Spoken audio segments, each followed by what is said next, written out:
What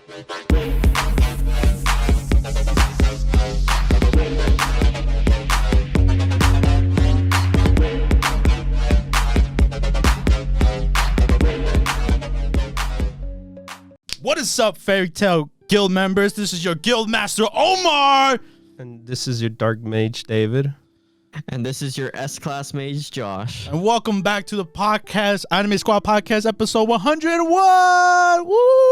Ooh. And before anything, like always, I need you to Lucy kick that like button. I need you to Dragon Force the subscribe button. I need you to Fairy Burst that notification bell. And like always, be good men at the comment section. And like always, we have timestamps for your favorite shows of the week. You know, just have it there so you can just skip right ahead. And yeah, also unfortunately, Robbie couldn't make it in this week. Things came up, so he'll probably be here next week, hopefully. And yeah, let's just jump into it.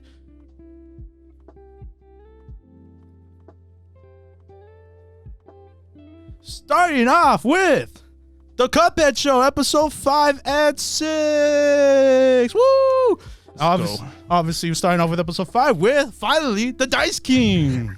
Yeah, he runs a show. Yes, he runs a game show. Tricks people into giving their souls away. Dying. He kills them. Some corrupt stuff, man. Yeah. He does work with the devil, so it makes sense. It makes sense. As his number one as well. Well, allegedly. But not anymore. Allegedly number one. He's bad. Yeah, so it was cool seeing the Dice King being in the show because obviously he's a big part of the game.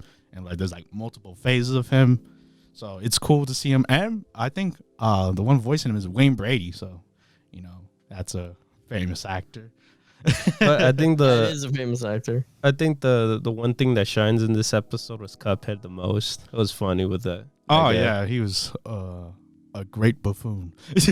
Yeah, everything was just like he did not give two cares about being up on stage or anything like that. He was just doing everything, and everything was going against him winning the show, but he was like, I need to get this guy.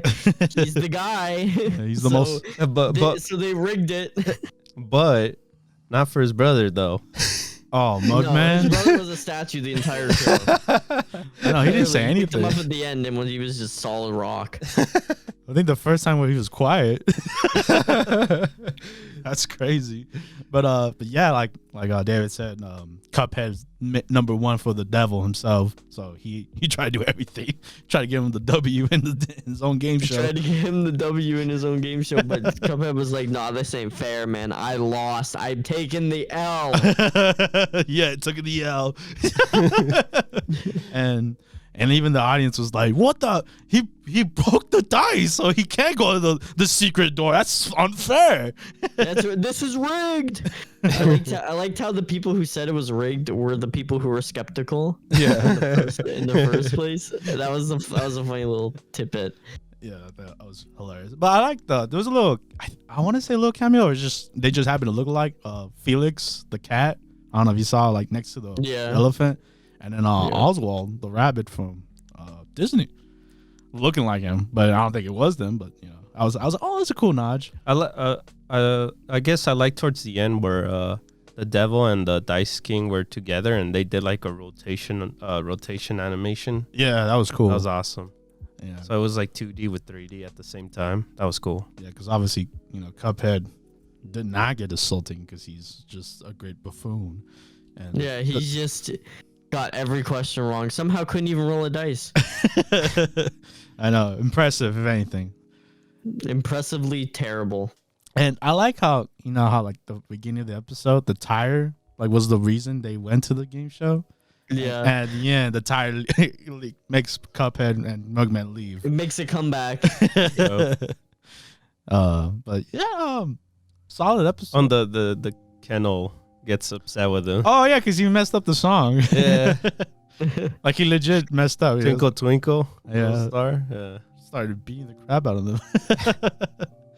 So that was funny. But I think my highlight was the next episode 6, because wow, that was honestly, it was funny, and the animation itself was just like, Yeah, we jumped 3 types of animation. We went from like claymation to 2D to 3D.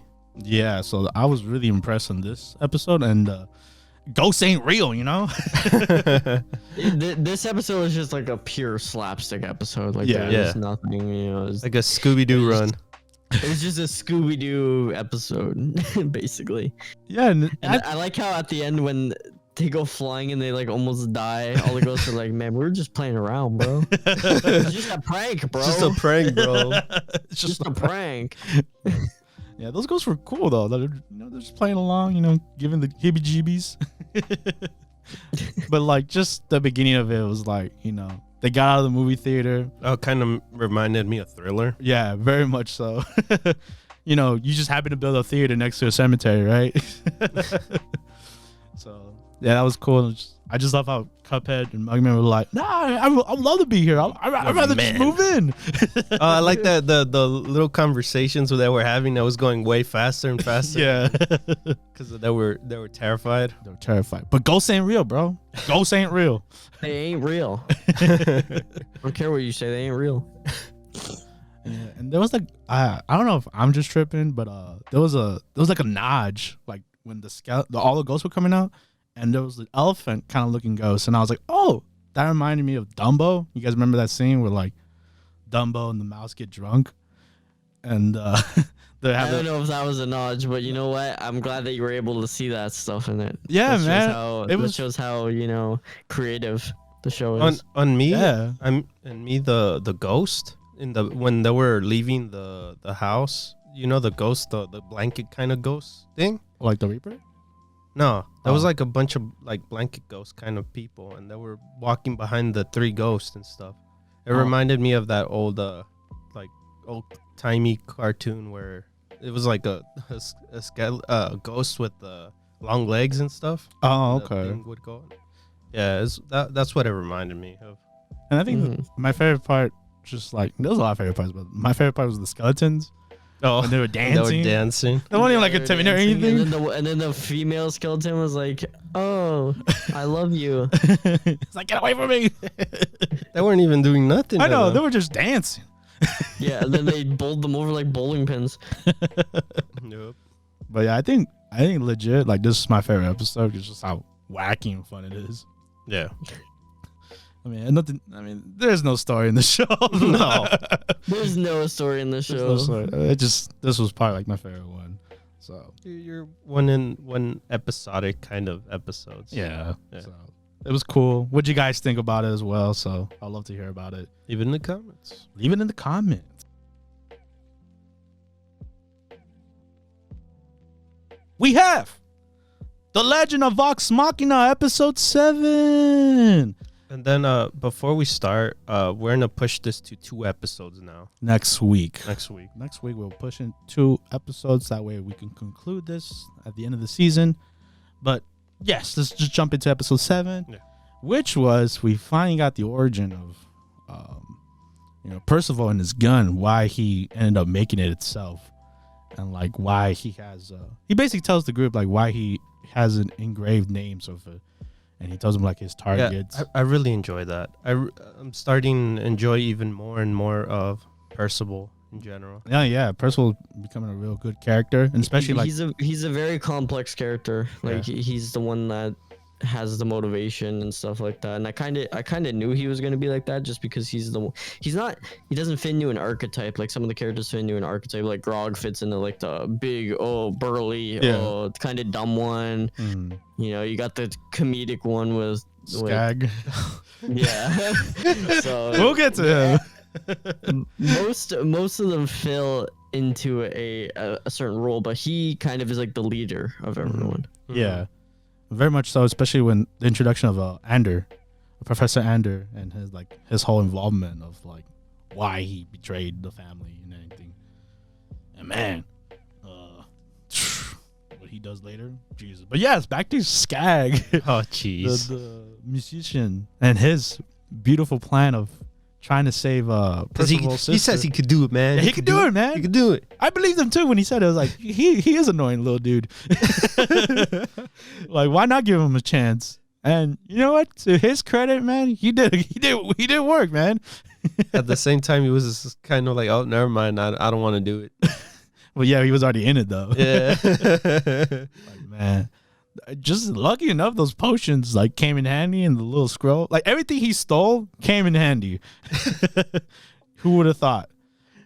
I think the funniest one was the fireball thing, the dragon fire breath. Oh, That was yeah, the funny. last potion. Yeah, Like when what he really wanted to do was burn down the building. yeah.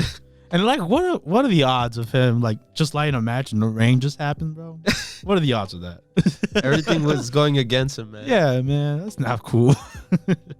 And the way he even got in, like he meets up with the captain already, taking a dump. Oh, no. It was nasty. That was nasty. But yeah, I mean, Skag has always been annoying. He's always like the perverted one, especially. His last attack. Yeah, but hey, it ended up working out, and they got the big distraction so that Percival and the gang could go into the Anderson's building, Ander. And hey, it went well. Grog went there, guns blazing. That was awesome. And it triggered him if anything. Oh, it's a trap. Oh wait, no, it's not gonna be a trap. Come on, Percival, stop Percival. overthinking. Oops. Yeah, you know what? Here it is. Oh no, it's not Percival. It was Vox. Oh yeah. Yeah. But hey, it triggered him and made him more powerful. And then Percival, Dan, here it goes. Percival ends up going, sees the guy. He ends up running up there. Yeah. Which I don't know. Do you believe that? Like, you think what's her name? Cassandra really died, or it's just like we're gonna see what they did to her? I don't know, man.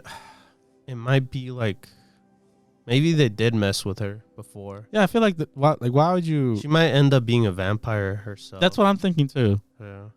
Like why would you introduce us to Cassandra so you could just kill her off in front of him? I don't know. Maybe I'm thinking it too much. Well, we'll see what happens next. It was a cliffhanger part. Yeah. If anything. That we should. But it was pretty crazy though. Yeah. He's gonna be mad. He's gonna kill him. I hope he has his mask on deck. Just ready to just blast him. But yeah. Oh, and also just another bitch moment. The elf girl, she was talking to the tree and like, yo, like what happened to you and stuff, and like the roots of the world tree of Percival's town, like its roots are all like shadowed, like it's evil. That's why it's dying, because when she lighted it up, like a little sprout. It's cursed. Yeah, it's cursed. It bloomed up and it just ended up just dying right away. And then she caused the fire. She literally caused the fire. But yeah, that was a good episode. Honestly, I really liked it. Even with Skag being annoying, and He's always annoying. he's annoying, but he did the job. So I was like, okay, I'll give you kudos for that. Did the job With this nut blaster. dude. Oh. This TV show is not for this is definitely PG-13 and up. Probably closer to R or M. Yeah. Yeah. What the humans that do. Oh, one more important thing. When Skag was trying to find a room, we had a cameo. Of the guards playing Dungeons and Dragons. Big cameo for the show. Yeah, the itself show. was based off that. Yeah, so I thought it was a cool nod. I was like, oh, okay, because you kind of forget that it's based off Dungeons and Dragons until you see it. I was like, oh, that's cool. I like that. Those guards die by killing each other. Oh yeah, that was awesome. Destroyed, bro. Yeah, so that was cool. That was a cool nod. So I like that a lot. And yeah, we'll see what happens with Percival if his sister did die, or he's just gonna go bad shit and insane and start blasting everyone he sees, including his teammates. Which that was also a big thing. Oh yeah, that was scary. Fox did not like when he got the gun pointed at him. He was gonna stab him next time. Next time, I'll kill you. Yeah, exactly. So, we will see what happens on the next 2 episodes because we're doing 2 for after this. Mm-hmm. We have Life with an Ordinary Guy who reincarnated into a Total Fantasy Knockout, episode 9. I actually enjoyed this episode most compared to the previous weeks. Yeah, I like the new introduction to the new girl, the princess. Yeah, yes, the 2 new girls actually, Mura and the princess. Oh yeah. She has a difficult name. We will not say it. Yeah, it was kind of funny how they. It's just how they met. Yeah, it's so funny. She's just like, "Goodbye, cruel world," and she runs up and she's like, "No, how could someone as beautiful as you have suicidal thoughts?" Have suicidal thoughts, and then it gets weird. And yeah, freaking. It it's all a weird episode. Yeah, this whole show is weird. It's very weird. Like, last week we had the whole pool party. With the goddess. They worship. Now that they know they're from their goddess, like they're the hero now. I like how there's some continuity with it. Like, it wasn't just random episodic type of stuff again. Like, they actually continued from where we last left off in the last episode. Yeah. Oh, good point. And yeah, the king is like half naked. I was like, oh. The king himself is the same way. Yeah, and he made a song. He made a song. Oh well. And I like how that they were self-aware that it was pretty cringe, and they're like, "Oh God, make him stop already." Make him stop, please. And that Tachibana was upset that the charm didn't work right away, but then it did. I was like, "Oh, okay." But then the jokes, I hate when Tachibana is like annoying kid mode. You know what I'm talking about? Tachibana, the worst, it was funny in the first episode, but it started to get old because I hate when she gets into like this mode where she's like, Jinguji doesn't like me. He doesn't see me that, and then she gets all mad. It's like, dude, you're a man, bro. Yeah. Like, do you like him or not? Fall in love with you. It's like, what? And you don't even love. Like, what is going on here? What is this? Confused. You guys are so conflicted with your feelings. Like, just. Yeah. You need to just go for it, right? Yeah, just have either go for it or don't go for it. Yeah, just have sex already. God damn it. That's the epitome of this. Like, literally, it's just like, God, just do it already. No, it's either like they're in it feels like a regular regular romance where you're like the MC's like, oh, does she like me or doesn't? It's the same thing with these two. I gotta hide my feelings and like, oh, dude, just say it already. Damn it. It's annoying. Yeah, that's why I like something like Dress Up Darling, because it doesn't hide away. Like, the character's feelings, bro. Yeah, exactly. And I know the dudes, but still, just go ahead. Just do it. He doesn't have a weenie anymore. Yeah. You're good. You're in the clear. It's not gay. But yeah, that whole scandal led up to meeting up with our suicidal princess. And, Tachibana opened up to her because she was like, oh, she's my type of girl. And when I was in my other world. Yeah. So I like her already. I'm smelling the harem. Yes. We already have a triangle with the merchant. Now it's gonna be a square. Square now. So it's fun. The merchant's like a very one-sided. Yeah. Love, like, is not. I like Gucci's not in the men. I like that the princess really just hates the glasses guy. Oh yeah. That was funny. Yeah. Like, she hates him. She hates him. She hates her dad. She hates everyone except Tachibana. Yeah, because Tachibana understands. That's why I'm like, hey, good couple right there. Ship that. But she really hates her dad. Like, really hates like him. Wants to like overthrow the kingdom. Like, really badly. Yeah. I didn't see that coming. I was like, oh, you really hate your dad. Okay, it's about war now. We're gonna have a revolution over literally here. And Dad's like, God damn it. Don't kill my daughter, though. No, but then like Tachiban's like, I will stick by you and help you out anyway. And it's like, all right, let's start a revolution. Like, huh? I didn't agree to this. What do you mean? I thought you wanted to go on an adventure and stuff. What you mean? What do you mean, Jelly Bean? But yeah, that was an unexpected turn, to say the least, and we'll see what happens with more of that scandal and how Jinguji does not understand what Tachiban is saying. and will they finally fall in love? Will they? Probably Will they? not. Probably not. Jinguji's just a stubborn head. No, he's such a. I can never date someone like him. He's annoyingly stubborn. Yeah. He doesn't know about love. Well, the other guy does, the merchant. He's like, man, I just want to feel He the knows muscles how love works. Muscles. He's like, man, I love your body. I just want to massage you all day. all day, baby. But yeah, that was Life of an Ordinary Guy who reincarnated into a 12 fantasy knockout, and we will see what happens on next week.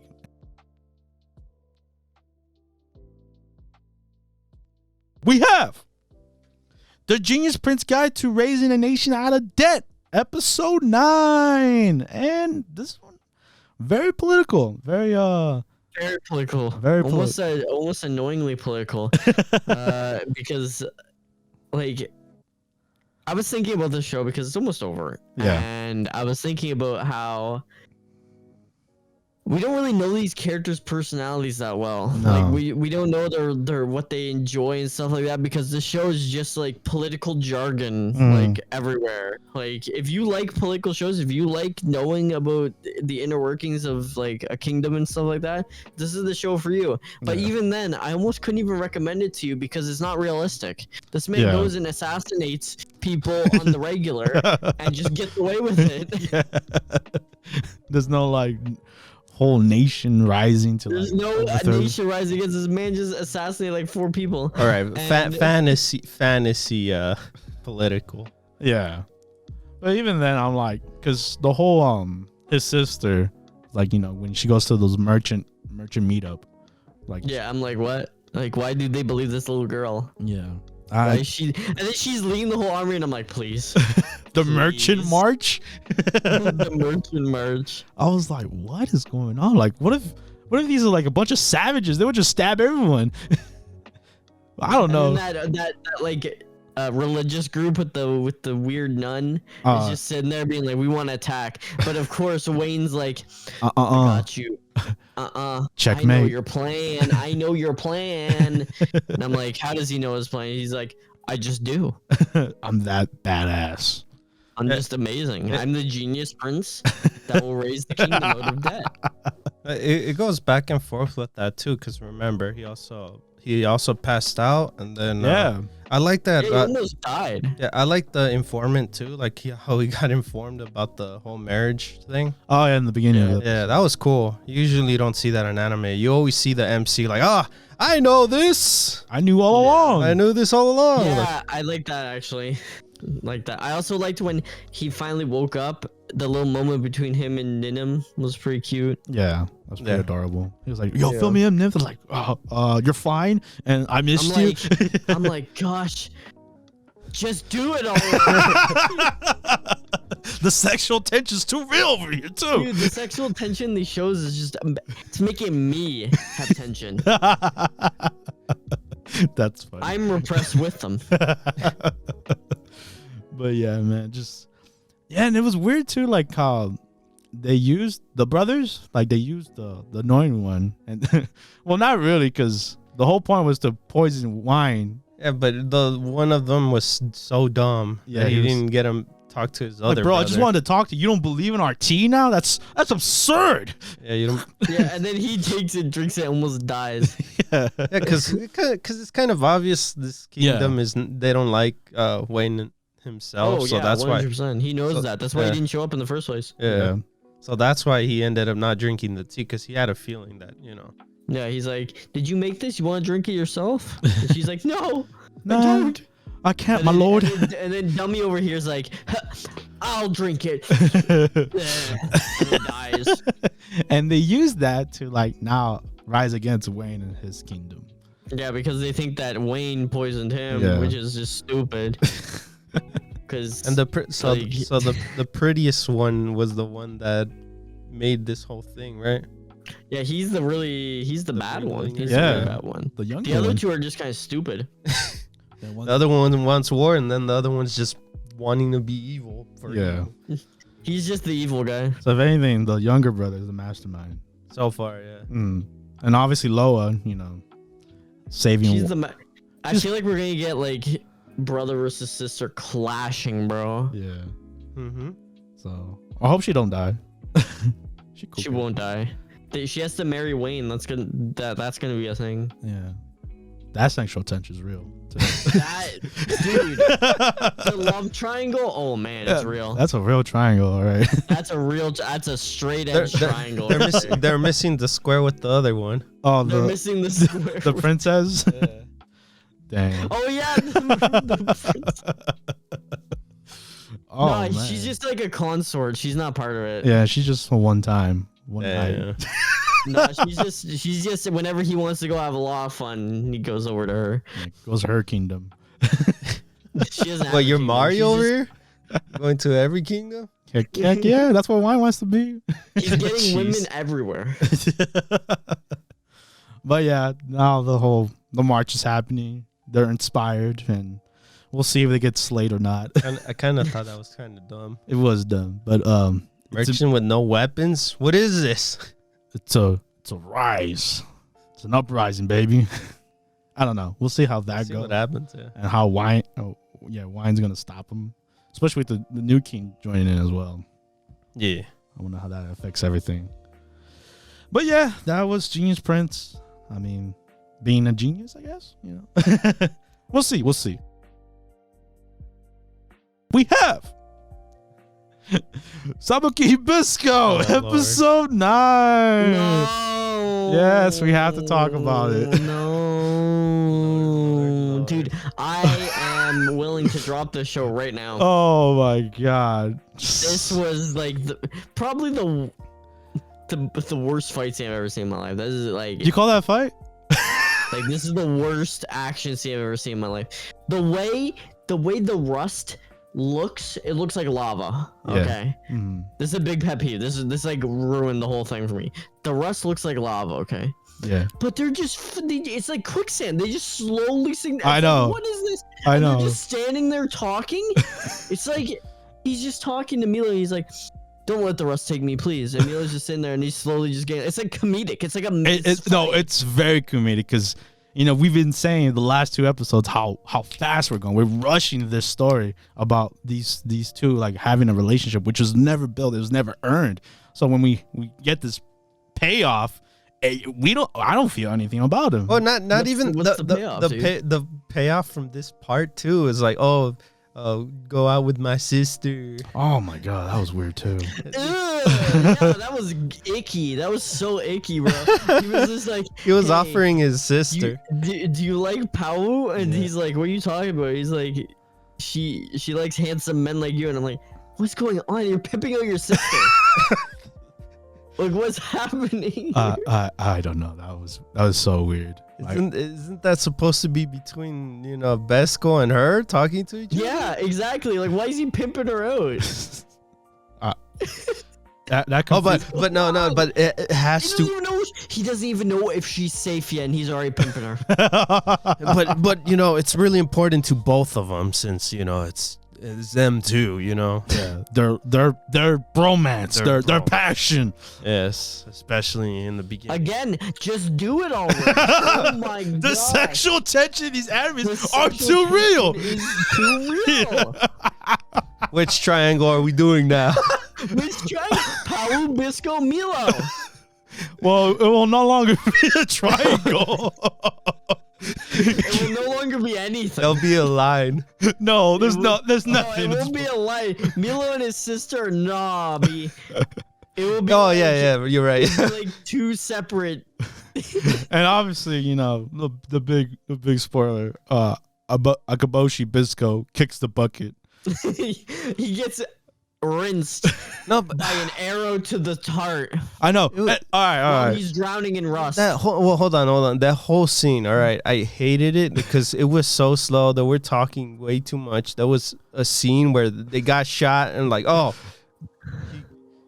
bah, Yeah. what? Yeah. It was Another so one comes stupid. in. Again, this show, it's just like people get these life-threatening, awful injuries. Milo last episode got like 7 arrows in the like In the back. they were just poking out of him. Yeah. No, and And then he's just there and he's like, yo, what up? Maybe I can't see later on, but that's cool. and if you want to put it like, oh, I get it. Like Bisco was already dying at the same time, but then when Milo He comes shot in, like 6 times and his arms were falling off, and I'm like, what is happening? and then when Milo comes in, like, I thought you were gonna live, man. I was like, oh no, are you serious? Are you saying this now? Yeah, he says that when his arm fell off from the rust, bro. I like how the only thing I like how was, again, back to the physics of the lava rust, like whatever it was. When Bisco sends the bad guy, I don't remember his name, into the lava, it's so slow consuming him that he literally takes his hand, like shoves him into it to make sure he dies. And like It's the funniest thing. I don't know why they couldn't have just made it like lava, but then again, you wouldn't have the epic Milo shooting him thing, which would have been better if you didn't have that, because that was so stupid that I'm like, okay. All right. This is my pet peeve. Like, Oh, and then the whole thing with Jabi. You know, the scene, like, what happened there? He just took those 3 guys out? heck yeah, bro. He's that badass. and how did Bisco get into a suit and disguise himself? We needed the plot to happen. What is happening here? I don't know. I've lost so much faith in this show. Oh, and I've lost then brain cells from this show. and then of course the 2 like kind of boss kind of characters came in, and then they ended up dying right away. I know, it was so lame. Like, also, what the hell was that machine? Like, I don't even understand the explanation for it. it's Like, like what is this? It's like think it's a it's too rust abrupt. manufacturer and it Yeah. blows Yeah. it Yeah. around. Like, what? yeah. Apparently, the mecha in the lava rust is like it's gonna use it to airborne the rust, so everyone can get infected by it easier. Oh, okay, cool. And apparently, that's what he did during the Japan. Yeah. He was just like the most mustache twirling villain of all time. Mhm. Yeah. And yeah, like I was gonna say the whole when the gorilla boxer shows up, I was like, oh cool, all right, this is that's what I like about the show. It's because it's weird and like we get to see fights like this, and then And then he just dies. he just dies. I'm like, oh, I can't right even away. enjoy that. Oh, thanks, Pawu. The weird looking It was like mask guy yeah, the mask, a buff, mushroom missing cap. his shots and end up just falling through. I think he like fired those henchmen that were great aim and got new ones, and they were just terrible. Yeah, they were like stormtroopers, bro. Yeah, he was They like, were oh, so bad. he was like, all these stormtroopers are cheap. You guys get out of here. You guys did They were Bisco was just like sitting there like, bro. bro, how can you not hit me, bro? Yeah. I'm asking to die. Like, I'm literally on death's door. Yeah. Can you just kill me already? Oh, okay. Before I forget, like when Milo decided to take out Bisco before the lava rust takes him, why did he shoot him? Like did he shoot him in the heart? Or I would have like think so. headshot him, bro. I would have like headshot him like that way instantly. You would have headshot. Yeah, I him. would have, bro. Aim for the eye, man. That's gruesome, though. My man lost an eye. He lost an arm. At this point, it don't even matter. I'm still wondering about these injuries here. How is he walking? He got shot in the knees. He was already rust at that point. And then when he socked the Joker villain, whatever, like he punched him and his arm fell. And like, is there any impact anymore of that punch? How's he moving? Sheer Should've will. died like 6 episodes ago. Bisco took notes from Dragon Quest, from Hadler, and there's just the sheer will. He's Hadler. His sheer will just kept him alive. Yes. It's not how it works. It's the gelatin kicked in. I guess. Not how it works. And Because but the man was crumbling away at the seams.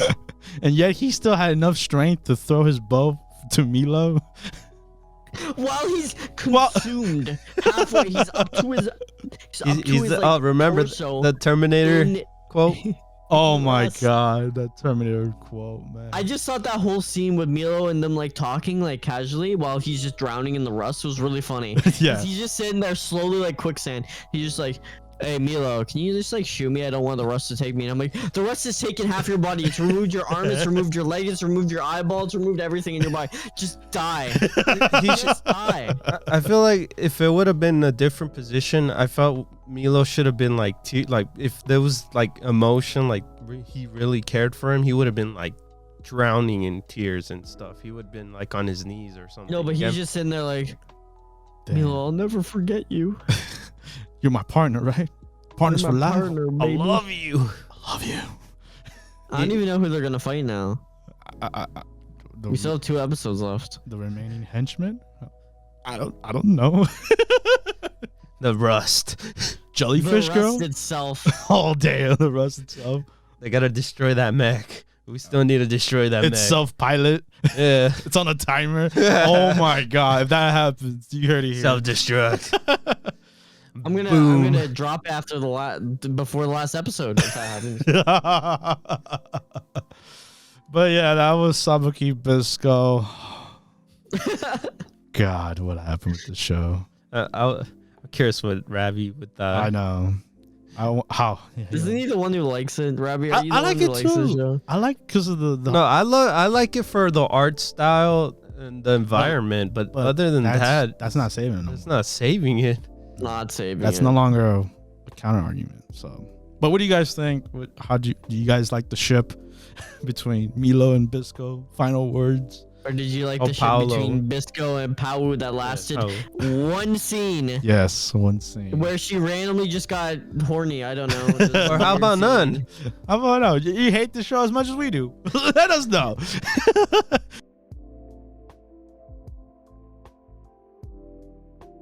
We have My Dress Up Darling episode 10. A good show. A good show. Yeah. And this deserves the sexual attention.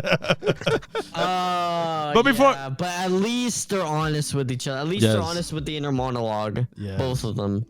But before all that, we get the photo shoot. We get the actual photo shoot. Yeah. And the photo shoot was really well done. It was Yeah. nice. I like how they actually went through like, oh, this is how they take the pictures and stuff like that. This is how the scenes work. They kind of direct them to turn a certain way to look like the character and stuff like that. Again, I've always been saying the show's pretty educational when it comes to cosplay and like taking photos and stuff.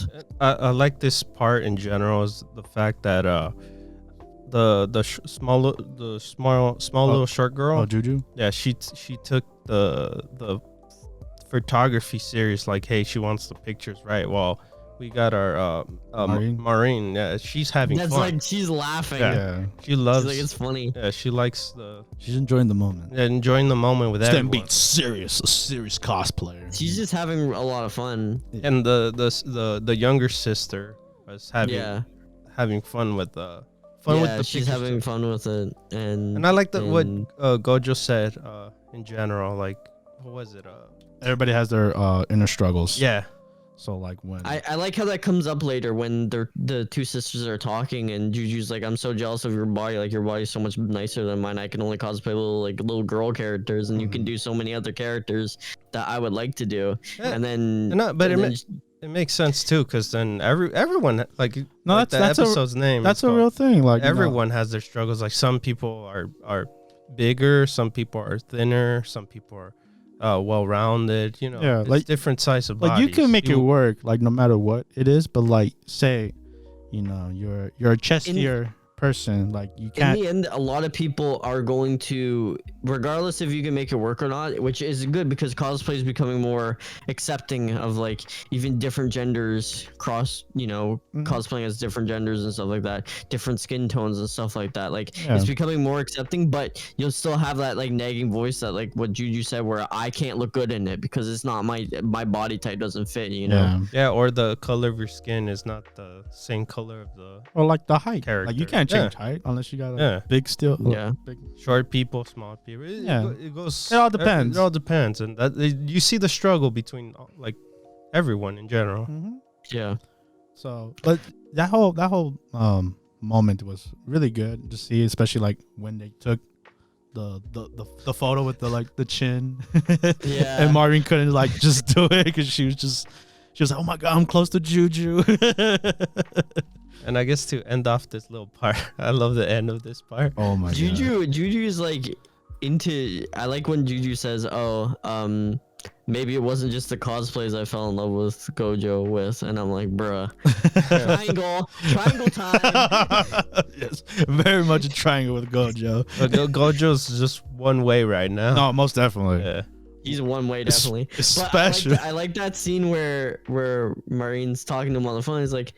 He's like, oh yeah, I invited Shinju over, just the two of us. And she's like, what? What did you just say? To the two of you? Alone? She's getting all, no, I'm fine. I'm fine. Every girl ever, right? Every girl ever, dude. Oh, but it was so adorable because she had the pout face and like, I'm like, why didn't he tell me? Yeah, I love the Even how though they they're not design her faces. Yeah. Even though they're not in a relationship, she takes it like a She's relationship. jealous. Yeah, like any girl was like, why would you go by herself? Like, why didn't you tell Dude, me? we've heard her inner monologue. Gojo is hers, and that's it. Like he is hers, and she's owning it. Yes. Oh most yeah, definitely. especially with the next cosplay. Especially with the Oh my god, that was okay. First off, I love the Guilty Gear reference. Basically, I think she was trying to cosplay Ramlethal from that game because she's also dark skinned. But hey, I like their version, Veronica. Well, but before we get talking about the cosplay, because when I saw this, I was shocked. I was like, man, she's that bold to do that. But it's actually answered later on in the show. Like Gojo's like, I can't promote this. Like it's too revealing. Yeah. And she's like, you know what? You're right. Yeah, I was shocked too. I was like, oh, okay, she agreed. But do you want to see it? Oh man, Lord. The tease. Oh, the actual sexual tension of that was, oh my god. I also love this whole scene when they're looking for clothes for Gojo. I love that. I love that they gave Gojo some love with trying on stuff too. Because he's been wearing the same. He's got zero drip. Zero drip. One drip. This man's been wearing the same clothes every day. I like that they got zero drip. I like that they got matching outfits. Oh, I know. That was so adorable. Yeah. I love. No, they actually didn't get anything at the end because she said, "Oh, sometimes you don't find anything you like." But I wanted to bring up. I love she loved everything. Oh, I know. I want to bring up this scene because the store clerk was looking at her being like, dude, she's insanely hot. And this guy's like, just like, not at all. What does he have? And he's like, there's no way that they could be together. and then you see, and it kind of tricks you into thinking that she thinks that he looks like bad. And because frankly, these clothes are like the cheesiest Hot Topic oh man, shirts ever. My favorite shirt is the Guy Fieri shirt. So he's just wearing all these, and he's getting more uncomfortable. And then you see her, and she's like, and then the final one, you see her inner monologue, and she's just like freaking out. I love them all. And she's like, oh my god, he's so hot and everything. And I'm like, dude, love is blind sometimes. This man just looks like generic dude. And she's like crazy for him. Oh my god, it's so adorable, man. I just thought it was a really cute scene because it shows that her love is so in left field now. Anything he does will be attractive to her. Anything he does. It's like, oh my god, he's breathing right now. Oh god. Yeah, literally. Nah, man, it's so adorable though. Like, it melted my heart when we saw that, and like when the little date happened after that. I was like, oh man, this is. I love how it showed them watching anime together too. That was really cute. Like, and then that's, like, playing a thing that they games. do. And I was like, oh man, that's so awesome. You know, what couples would do. So, Yeah. oh man, the crepe scene. That was amazing. Dude, this show is just so adorable. I love this show. It was nice to see that area again. Yeah, No way. Yeah. Shibuya. Yeah. So that was cool. That was cool. To see. He's like freaking out. He's like, oh, Shibuya's too scary, man. Too many people. And she's like, what's wrong with you, boy? What's wrong with you, man? You with me? You with me? Man, it was cute. It was so adorable. And man, like we said, that tea is like. Oh, it was hilarious too, because he was making it a big deal. Like, I'm not gonna do this anymore. Oh yeah, I'm not gonna do it. I think I was tricked, man. I was like, oh damn, is that serious, man? We don't have to stop talking to her, bro. Like, She was gonna start crying. Like, she was so hurt by it. I felt it too. I was like, oh no. She was like, hey, what do you mean? Hey, talk to me. Are you kidding me? You can't do this. Like, she was mad at him. Yeah. And then he's like, I can't support you in that cosplay. Like, it's too revealing. It's too risque. You're gonna have to cosplay by yourself. I can't be there. And then she's like, you know what? You're right. You're right. It's a little too much right now. We'll do something different. But for a man, you know, it's like, oh man, I can't. My body's telling me no. Yeah. Yeah. I like too that they, like I said before, I like that they brought up that side of cosplay too, because, you know, sometimes you get to the outfit and you're like, yeah, it's too much. Like, it's too much. Very like, lewd. even when you go to a convention, sometimes you see the girls what they're wearing. It's like, that's too much. Like, yo, girl, your cheeks hanging out. I'm worried about what's gonna happen to you, you know. And Gojo was saying it out of worry. Like, he's worried that if he posts them, like, some creep's gonna, you know, come out and no, because it's his girl, bro. You better make it happen. I love how like Omar said at the very end there, she gave him a tease and was like, hey, you know, this is for your eyes only. You don't want other guys looking? Fine. Damn, lucky Gojo. She always saying "wub you." I think I just want to add a little side note. The creator of the show actually finally watched I think the first couple episodes of the anime, and I think fell in, like, was so like embraced of the anime, like they cried. They're like, this is how I pictured it, and when I wrote it. That's beautiful that they looked at it and said, this is how I envisioned it to become an anime. Like, this is amazing. Yeah. Right? Because to me, I think it's a really great adaptation. Like, it's fantastic. They capture the characters so well, and every like frame is so beautifully animated and well done, stuff like that. I think in general, it's always nice to see, like, you know, some of these manga artists or manga creators in general, you know, they get their anime made. Yeah. You know? And some of these are like brand new, like manga artists or manga creators. So it's cool to see whenever they. I think it's just shot. I think it's just cool, like, just them giving them a stamp of approval as well. Yeah. It's cool too, because a lot of times they're not even greenlit by the manga artists. Like, they don't even have anything to really do with the anime sometimes. Yeah. So it's good to see that even if the manga artist who didn't even watch the show when it first came out, just watched it recently, was like, you know what? They took my ideas and they made it good without like me having to be there, you know? So it's good. So, hey, hopefully this gets greenlit. I know it will get greenlit for the second season. It will be, bro. Yeah. This is like why did that word came out of your mouth? I know. When I said it, I didn't agree with myself. Of the year, man. One of the biggest shows of the year. Yeah. I'm calling it right now. Maureen, best girl, 2022. She's gonna win the Crunchyroll Awards. Yeah. Best girl. No, best girl. No, definitely. Sorry, call me. No doubt about it. Yeah. But yeah, that was Dress Up Darling episode 10. We're gonna have 2 more episodes, guys. So. Aw. Yeah, I know. Hey, but you know, when something good happens, you gotta know when to end it, and hopefully we get that second season confirmed like right after. So. Yeah.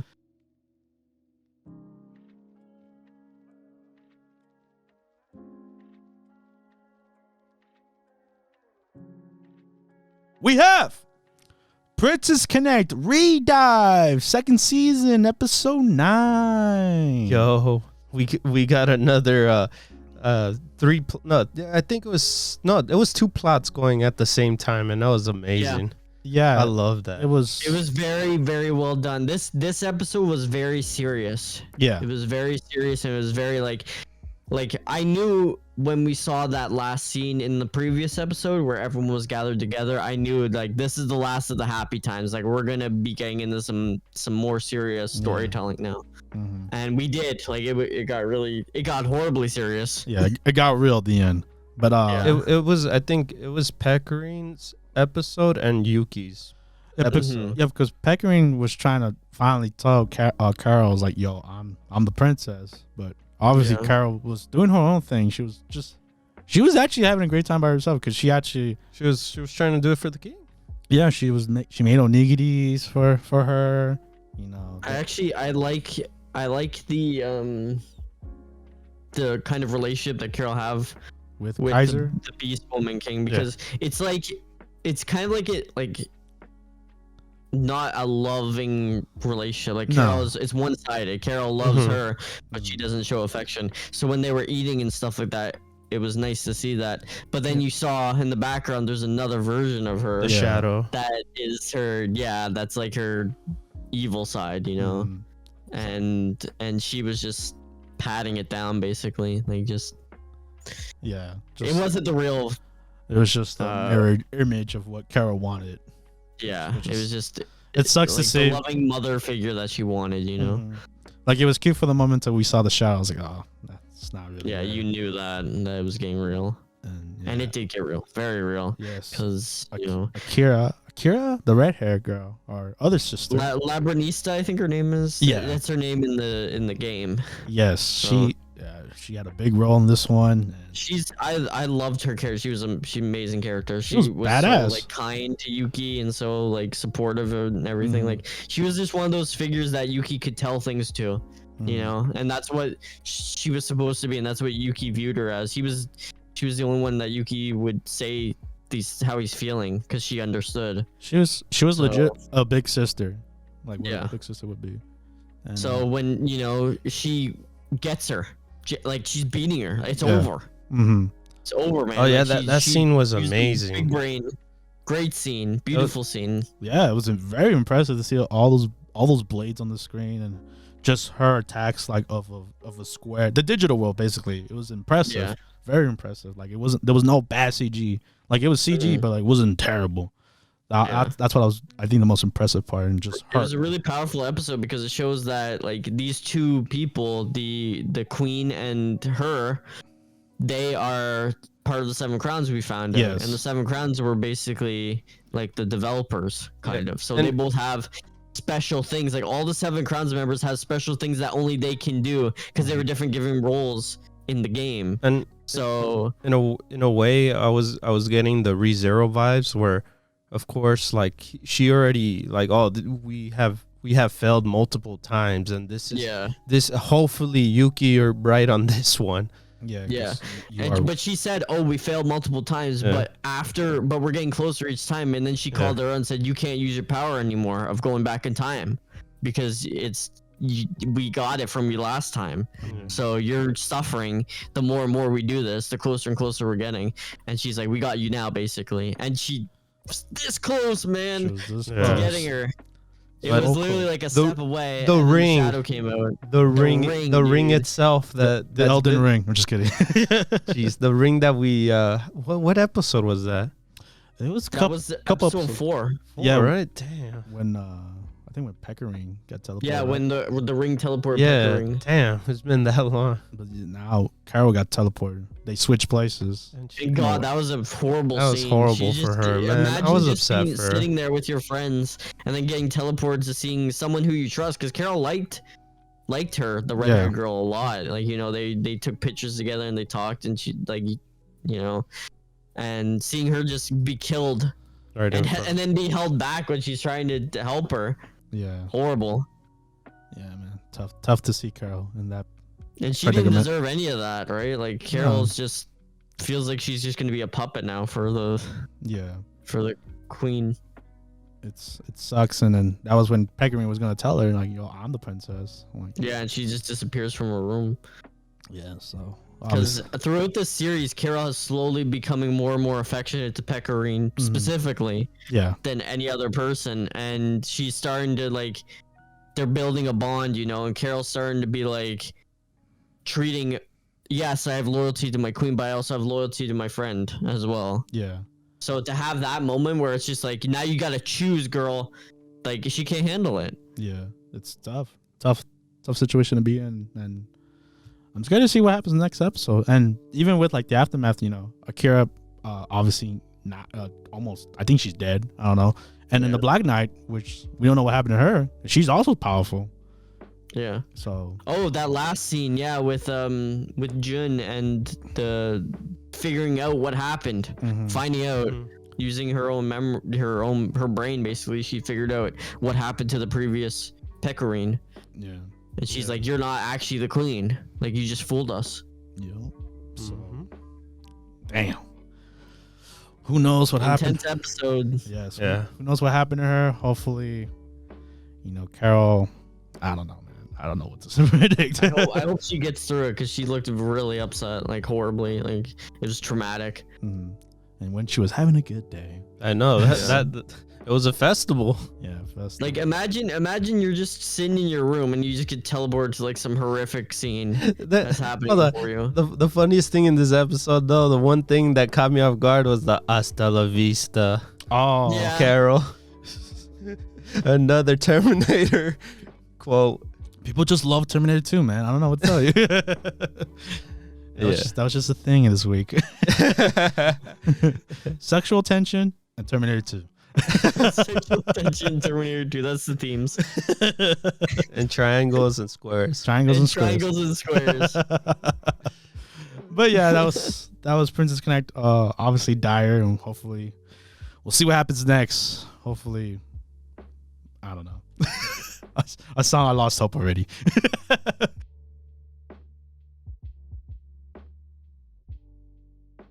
But with that, we move on to the next show. We have Ranking of Kings, aka Ousama Ranking, episode 21. And holy crap! Holy moly! This was it was amazing. I'm just gonna say off the bat, just like they blew their budget here, man. Jesus Christ! You know what? They increased their budget here. They're like, I'm gonna put Attack on Titan money in here. They did. Dude, man, that was crazy. Dude, even before the fight, I just love the fact how everyone just had Boji's back. Oh, I love that scene where they stand behind him, like even to a point where what's his name? I keep forgetting his name. Who, Bose? No. The one of the four, the tallest one. Doge.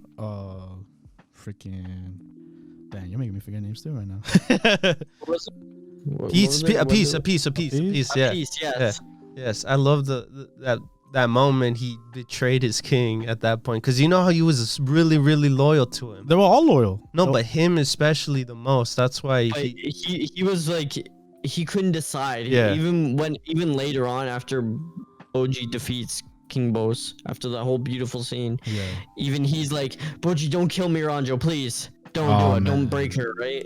And it's a really sad scene for everyone involved, because everyone is just like, everyone has their own loyalties and their own, reasons for doing things, and it kind of convenes into like, this weird amalgamation. Like, yeah, the fight was amazing. It was like, I was like orgasm. That fight was like, that was like the Levi scene in Attack on Titan, where he's flying through all the buildings and stuff. Just the maneuver, like the motion of the fight is just spectacular. Yeah, there was a lot of motion, even when there was not a lot of action. The camera angles, some of these camera angles were amazing. Yeah. This is the best looking episode in the whole show. Yes, in terms of that, facts by far. And just every time the club just got so close to Boji, and Boji would just climb up the club and just, man. And then you show it slowly shattering. Yes. He keeps getting it over and over and over again. And of course, during this fight, he didn't picture his brother, because he was picturing his father. Yes, he was picturing his father, which made it.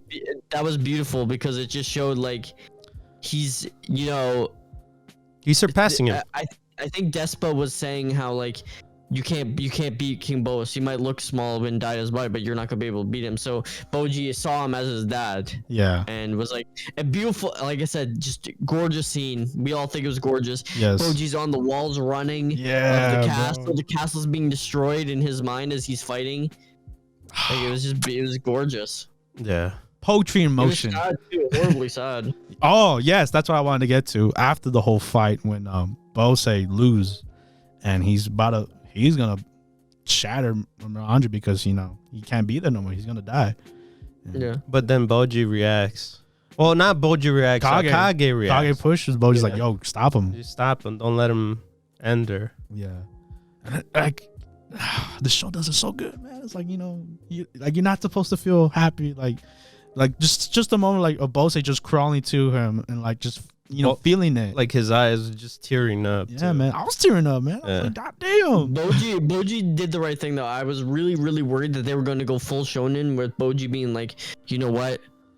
I'm gonna make everyone good. But the fact that Boji actually defeats his dad, full on defeats him, and then breaks Miranjo's thing was that was beautiful to see, because it was like, man, he did it. Like he did what he set out to do. Yeah. But then you had the whole devil thing, and it's like, oh, we can't be happy, really. The terrifying when he appears. The devil and how evil this guy is. Oh my god, I never been so scared in an anime like that. Just they did it so well when like the devil just shows up, right? And like the devil just flying up with them, with their souls are. Well, even the backstory, because I'll get to the scene with the devil and how it was like disturbing, really disturbing. Yeah. But the scene with Miranjo and the devil, and how like she betrayed him and stuff like that was really well done. I also love. Sorry, David. I'll let you talk in 1 second. I also love how Miranjo talked about why she did what she did finally, and now she realized it was selfish. Yeah, I love that. Mm-hmm. Yes, because she. But yeah, go on, David. Yeah, what do you want to say? I like the fact that we even found a way that how can we remove how curses, like how can there's certain curse get rid of. So these curses are possible, like they're easy to destroy. Well, not easy, but there's a way to do it. And that's when Despa says, "Oh, maybe I could manage to get my brother out of this immortality and stuff." That was awesome.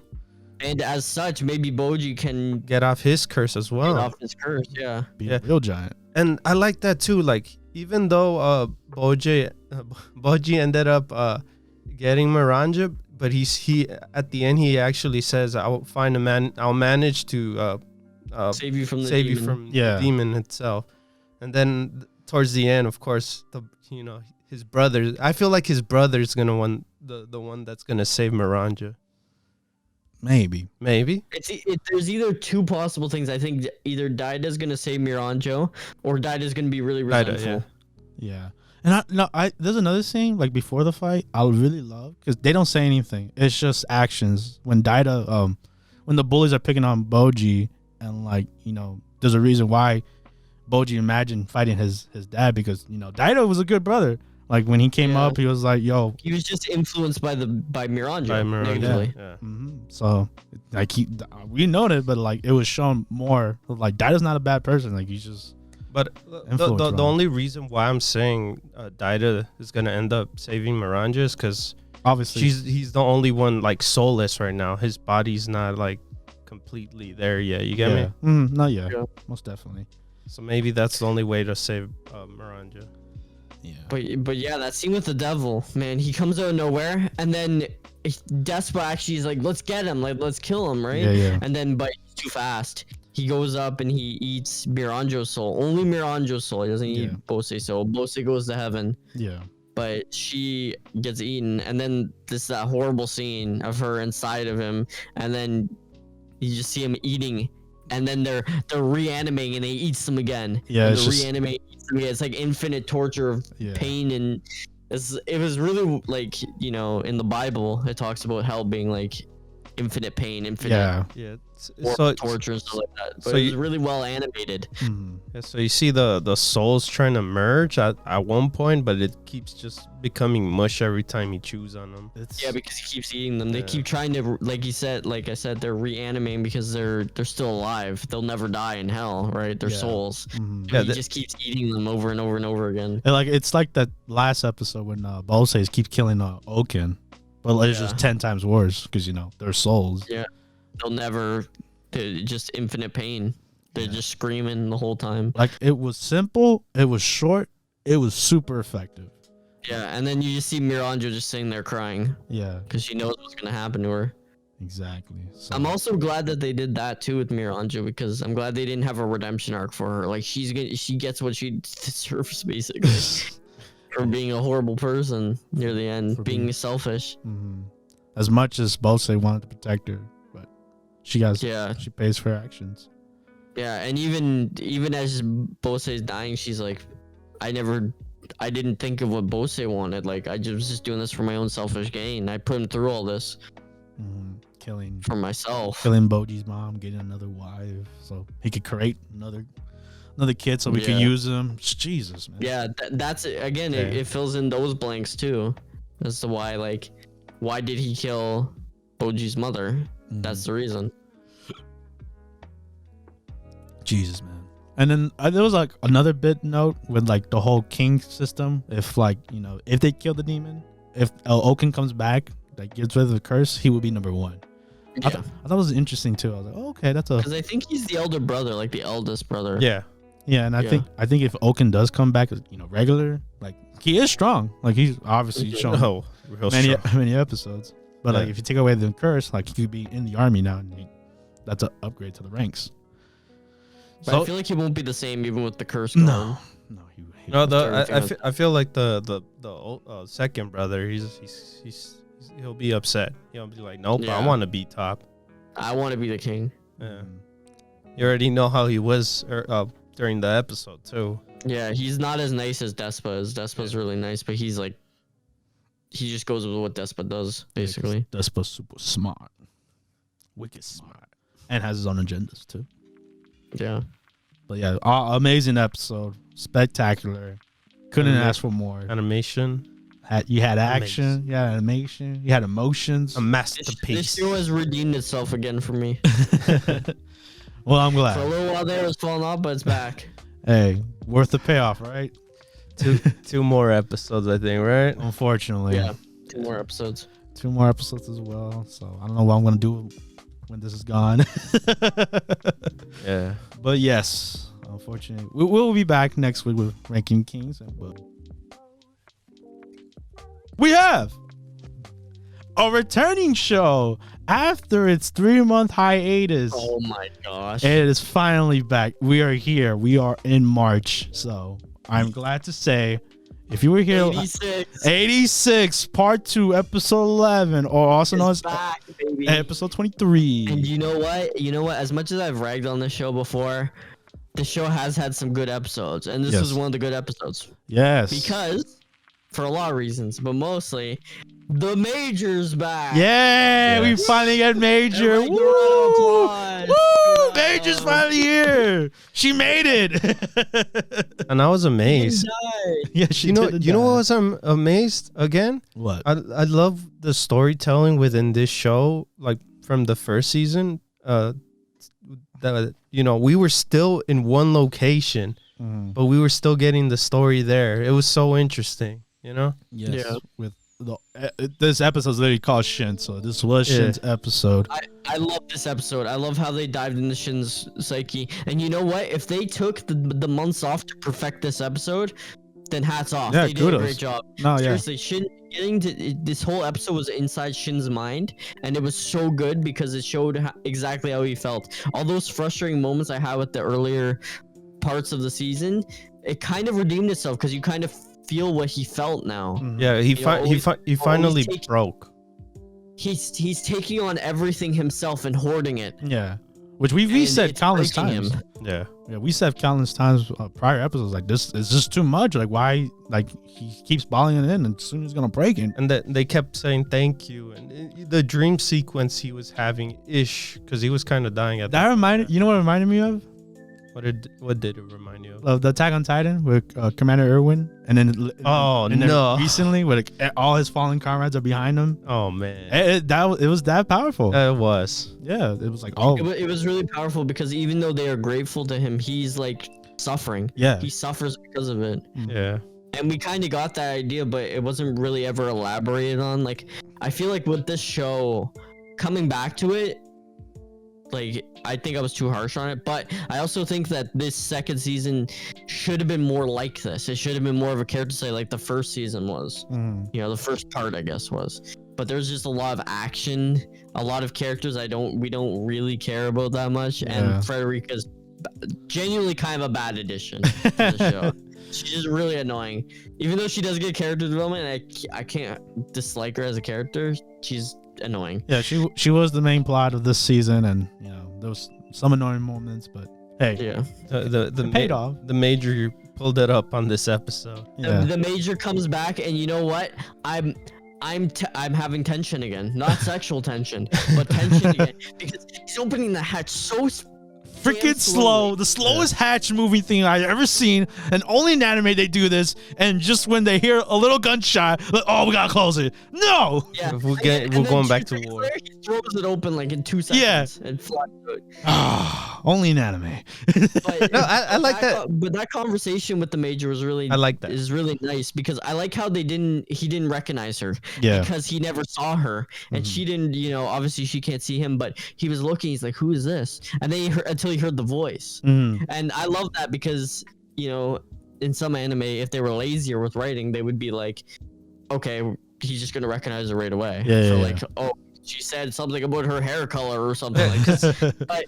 But he generally doesn't recognize her until he hears her voice over the power raid, his new like device on his ear. And then when he hears the voice, he's like, oh my god, it's the major. It's the major. And Yeah, because no, the first thing I liked about it is like at first he didn't recognize 100% yet, because he was still like bleeding out at this point. Yeah, a lot happened. A lot happened, and he suffered through all that pain.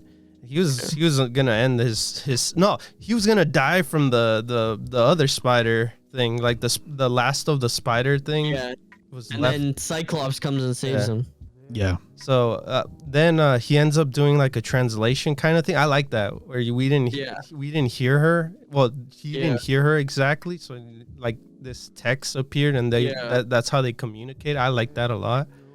And Originally, he didn't care, I don't think, to hear her, because he was dying. But until he saw her mouth moving and her coming towards her. She used the thing she always used to communicate with the teammate. Yeah, and then he heard her, and he was like, "Oh my god, it's a major." Yeah, and then instantly he cried. Like he instantly cried because you know when she revealed like what her reason was to keep on fighting. Yeah, and then she showed the picture, and I was like, "Oh my god." Yeah, it was so it's so upsetting, because she is like Shin at the same time. Like all those people that died on her side, she always wants that victory, no matter what. I love also how they explained why she's there in the first place briefly. They said that she was like, her and her team were the only ones to survive because she trusted her 86 counterparts to get out of there when the 86 knew what was going to happen, that there was a raid coming to the Republic. So while everyone else wasn't trusting it, she went to where her 86 comrades were and joined them in the fight, and she lived through it while all of the Republic was decimated. Yeah, I wonder what happened. So it was sad, you know. I wonder there are some survivors. They're gonna do a rescue mission there. Yeah, that's why I want. Like, I wonder what happened to her friend. You know, her friend was there, and like. Yeah. Either she stayed with the Republic, or you know, went with the 86, because remember, she was not like in. Yeah, no, I know. I wonder, like, she did die. She was not all for it. Yeah. I like her partner too, because she was conflicted. She was more on the Republic side, while the Major was more on the 86 side, and they clashed heads because one was they were both stubborn for their positions. Yeah, and her friend was like, definitely, I think that her friend wouldn't have came to join the 86. She would have trusted the Republic. But we'll see. But I don't think she's dead yet. Yeah, I don't think so. I don't think they would kill her off like that. No. And just another thing I want to bring up, the whole cinematography, like of the flashback of like the widescreen, Just like, Oh my dude, I wanted to mention that too, Omar. That was beautiful. The shot, also the shots where he was black and white. Yes. And he was like goo, and he was getting like sucked up and down, shot and stuff like Yeah, that. so It was beautiful. yeah, so And then the cinematography where he's reaching out, and then the widescreen crunches on his arm. yeah, Like, that's the thing. I rewatched that twice to make sure that was what it was. I'm like, that's brilliant. That's amazing. Yeah. Because it showed the narrowing worldview. You know, slowly his friends being closed off from him Mhm. and him being alone. Yeah. it was cool to see that the fact that like even though it's animation, they made it look like film. No, yes, most Yeah. definitely. And like, especially when like, The song too, the song yeah, the that ending, kicked in as well. from Yeah. the first season, Yeah. which was obviously the best one. Anyway, It was just really beautiful. Yeah. Frankly. Great, a phenomenal episode for a season. I've made a lot of I think we all have. negative things on. You Well, it guys wasn't have that too, we all bad. have. But Yeah, it was that just, beautiful episode. Yeah. Genuinely. yeah, no, I think waiting for 3 months, like, you know, it sounds long, but now that we got here, I think it was worth it, honestly. Yeah, this episode was worth it. And you know, if they took the 3 months to perfect the cinematography and stuff like that, hats off. Like it Yeah. was great. It was Mhm. beautiful. Yeah, very much so. So, I just hope the quality keeps up with the last episode. Like Yes. keep this up, and you know, Yes. it was great. as funny as it sounds, like it coming back next week will be the last episode, 86. Yeah. So we'll see how they wrap it up, and I'm pretty sure we'll get another season. How long? Yeah, definitely. It's a very popular show. Yeah. How long? Who knows? And also a little note. Everyone else lived. You know. Yeah. from Oh, the he was squad. he was glad. He Yes. was super glad. He was glad that everyone kind of survived. No one Yeah. did. Kind of a cop out, but it felt good in this episode. Yeah, like, yeah. It felt good. Oh, I kind of like how they showed Federica survive in a way, Yeah. because I Yeah. thought she was literally She was gonna way die. too close to the Yeah, blast. she was- We called that out. Yeah. Yeah, but it was that was a beautiful moment when she was like, "Here, you saved me," and then you see the metal hands coming out Yeah. to Yeah. push her away. That moment with her was, I actually enjoyed a lot No, yes. as well Yeah. with Federica and Yeah, as much as Frederica has been kind of annoying this season, like she's had some good moments too, Yeah. and this was one of the really good moments with her. So yeah, welcome treat back, and next week will be the last one. But hey, I'm glad this episode really delivered. Worth a 3-month wait, not like some other shows I don't want to mention here. But yeah, that was 86, and we'll see what happens next week.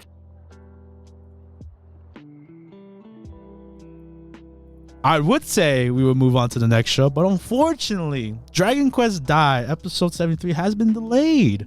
Delayed for an unspecific amount of time, which is kind of concerning. so Also, we did research. kind of research. So basically, Toei got hacked Yes. Oh, It got hacked recently last week, during the week, during the week, I think. and it was making like weird posts, like, you know, One Piece is leaving. No, and but- stuff like that. No, but apparently that screwed the scheduling for the Toei's animation shows in Yeah, in general. general. So, in general, so yeah, because they had to fix that problem, Yeah. obviously. Yeah, so everything had to be like delayed a week, including One Piece. you One know. Piece as well. And One Piece never Yeah. delayed, so Which I don't think One Piece has been delayed in like yeah. 10 years or Yeah, something like that. It was a big milestone. I was like, oh, we actually got delayed. Yeah. So that happened to Toei, unfortunately. So we will not be covering Dragon Quest Dai. I'm sorry, guys. I can't just make it up. I know Dai's a very All right, popular show. Kyung-Kill lives. Oh my god. No, I mean Haller lives. Haller finally dies. Only one. Pop and die for good. Hadler versus Vern. Mom marries Junkill. And Crocodile finds her. Crocodile gets nothing. No, Crocodile grabs the 7 Dragon Balls, Oh my god. But yeah, we'll hopefully next week. and they find One And they- Piece. And they finally find the one. Oh my god. But yeah, we'll see next week. Hopefully it'll be back. And with that, we move on to the minis. Take it away.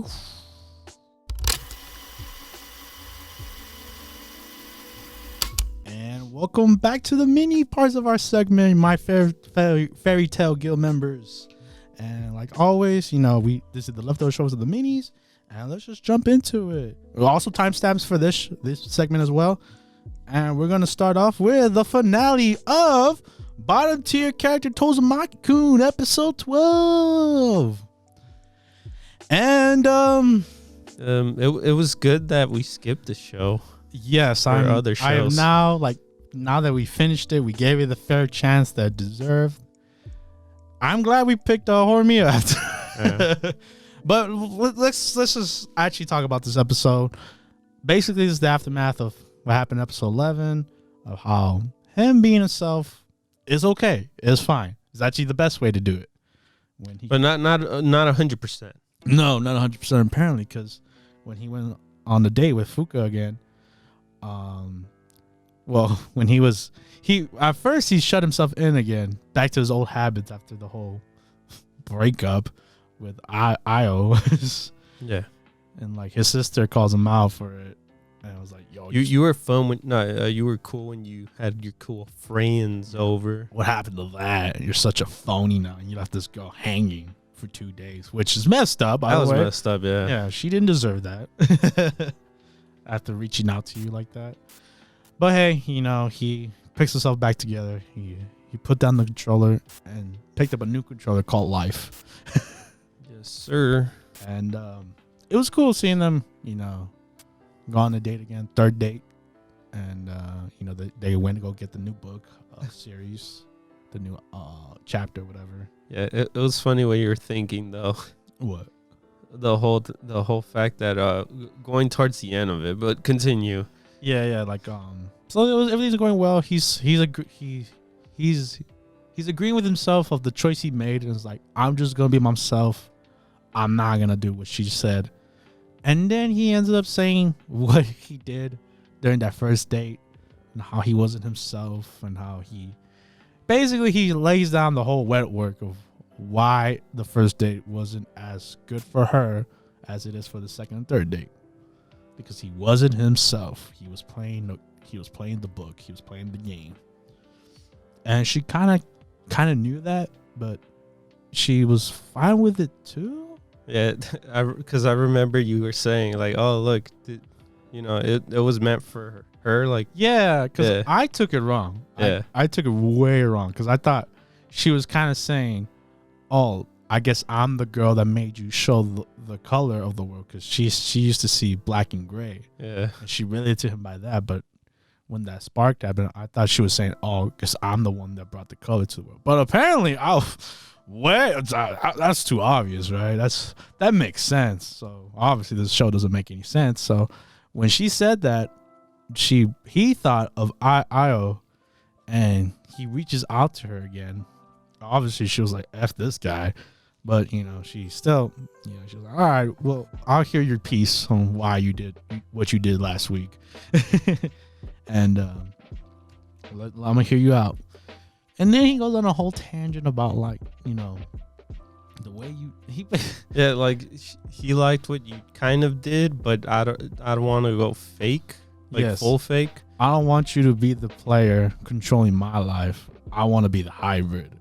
I want to learn your lessons because they're great, but I want to take in all that and make it my own, because at the end of the day, I want to be me. And that was the whole episode of him talking in his cringy gamer lingo. Yeah, but I didn't like the fact, and like I guess I get what he's saying, but at the same time I was like, no. Like, why? Yeah, she gave some good advice, but it was still in the mean way. It was kind of in the mean way. You're playing with girls' emotions in a way. You're trying to like go out on dates in a way. Yeah, do objectives and stuff. Yeah, you're making like rules instead of enjoying yourself, having a conversation with people. Yeah, you know, you're not enjoying the actual moment. Yeah, I don't know. You're thinking it as a like, you know, when it comes the game to called life. Yeah. When you're taking something way too serious. Oh, he takes it very seriously. Yeah. Made so many comparisons to Tack Family. He called her out, being like, you don't like being second, or like you being first is just a normal Tuesday for you at this point. Because you see that within friends too. Like even when it comes to playing too, they take something serious while you're trying to have fun. You know, you're just having fun with everyone. But it's okay to have a competitive side, but like when it takes over your life, that's not cool. No one wants to hang out with you like that. Then he's not gaining anything. He's just getting rep, I guess. I don't know, man. It's the whole solution of this episode. Oh well, for her, I guess her ideal, you know. Yeah, her ideal game of life. Yeah. How she's playing it. Like she's not living it like he is, because he's so cool. Well, at the same time, he's not that cool. No, because he's he still needed awkward. her. Yeah. So it's what she needs something from him, while he needs something from her. There you go. She gives good advice, but he wants to be herself. He wants to be himself. She needs him because she needs to live her life while still giving him advice. It's a win-win for both, right? I don't know. But I did like the next objective. Get a job. So you can earn that moolah. And, you know, when he gets his interview, he ends up meeting with, what's his name? Mrs. Sawa. You know, the guy that, you know, that she friend-zoned. God. If anything, I feel like he's the one that was teaching him. Yeah, being an actual bro. Yeah. Putting on Joe. Yeah. And yeah, they speed run this ending because, you know, you never know if you're gonna get greenlit for a second season or not, which it did. So it's gonna get a second season, and yeah, it ends with let's keep playing this game called life. I'll show you. Yeah, that it's not always by the book. Yeah, that you can enjoy your life, and that's how episode 12 ends, and that's the first season of bottom tier character Tomozaki-kun, season 1. And now we get to the most favorite part of doing this, our review. Yep. Our review of it, and I always go first, so jumping back into this, I thought I was being unfair and cutting it in the beginning. So when we watched it again, I was like, oh, okay. Like I can see why it was a tough choice to make to cut it, but it made sense at the time when we kept Horimiya. And now watching it through the minis, I totally agree with our choices of keeping Horimiya, and just, I don't know, man. Just, I couldn't relate to Tomozaki-kun at all. Like his cringy logos. Like I get it. He was a shut-in, you know, number 1 player. So he's going to be socially awkward throughout the whole thing. But even like there was some things like, come on, man. You know how to talk to guys. Like, I hope. Like it's not that hard.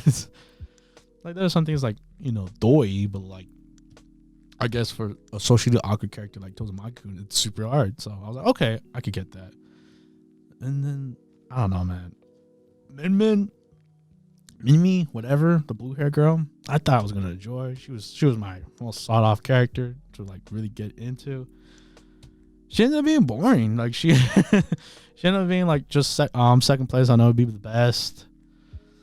My life sucks. You know, I put on this fake smile, and it went on way too long. I think like almost 4 episodes with her. Number 2.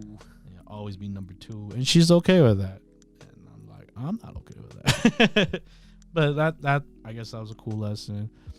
You know, the orange hair girl, we got no character. She was just like, oh, I'm Minmin's friend. Like, all right, cool, get out of here.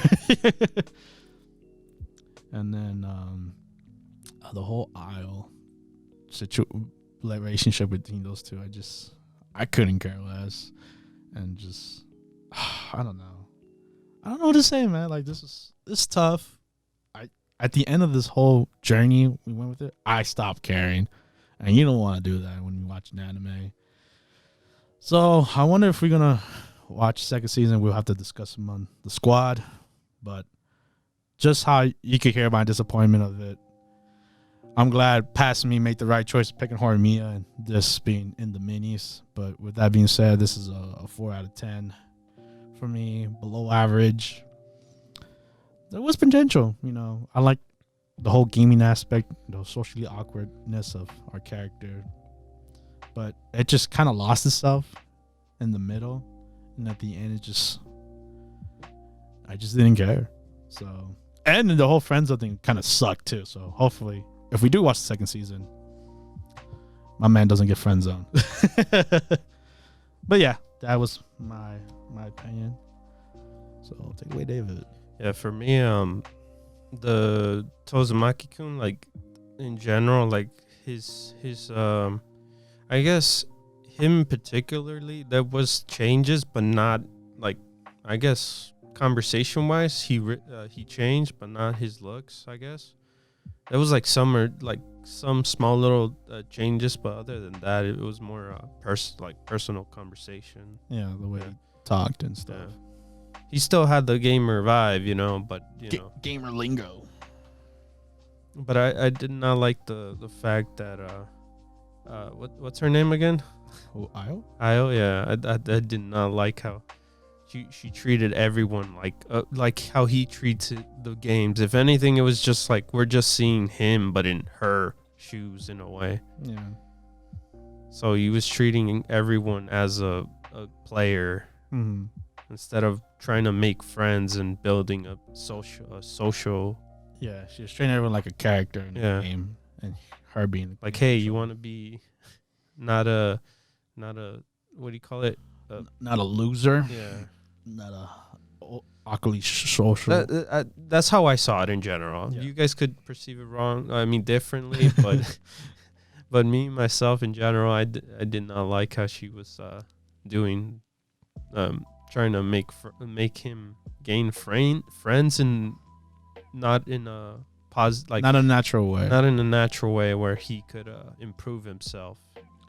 Because like the only one that the two characters I really liked was Fuka and the dude friend. Oh, the friend zone guy? Yes. Or the pinky? No, the friend zone friend zone dude. Oh, okay. Yeah, those two characters, if anything, made our MC grow. Yeah. Even more. Like, oh, they had, you know, he had harsher times too. Like, even though he even says he paints a fake image of himself, a facade, but he realizes it, you know.